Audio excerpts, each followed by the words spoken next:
There's one custom graphic element in the stripe design on this car, and it's the S71 logo that goes on the fenders.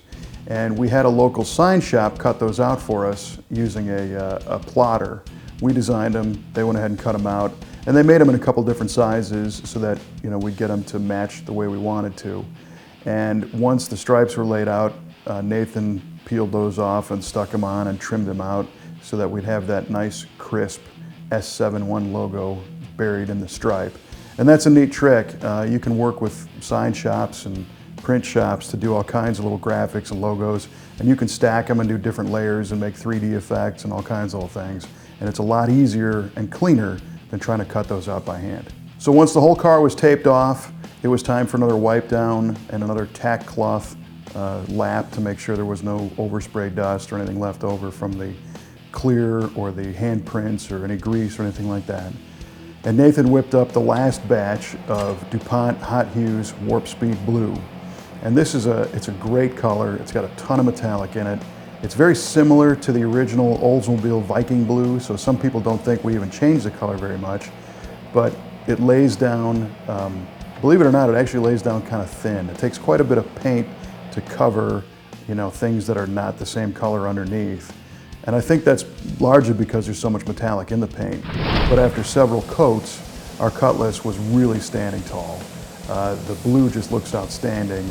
And of course, it completely comes to life once you put clear on it.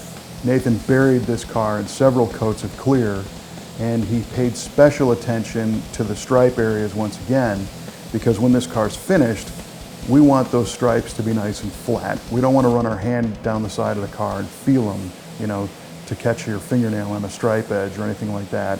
So the secret there is to apply additional clear coats over the stripe areas and then sand them off later.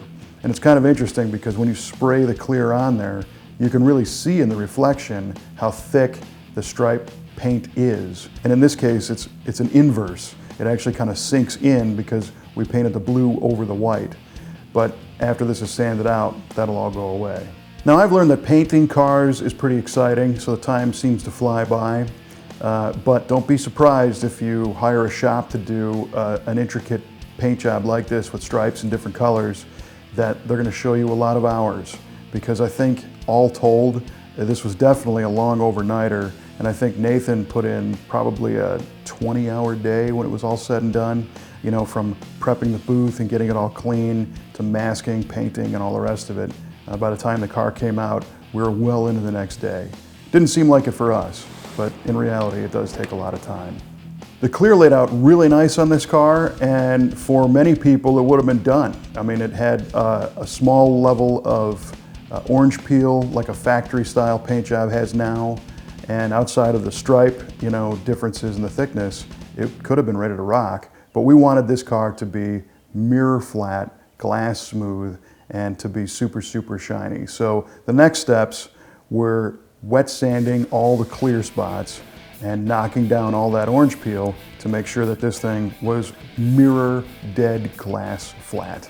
And Nathan spent a bunch of time using his little array of various tools, sanding blocks, circular sanding blocks, things that look like tubing, that you wrap sandpaper around.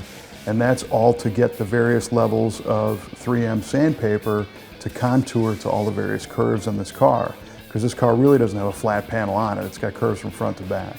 And he also used the 3M Trizac system to more quickly knock down some of the orange peel, and that takes it all the way up to 3000 grit.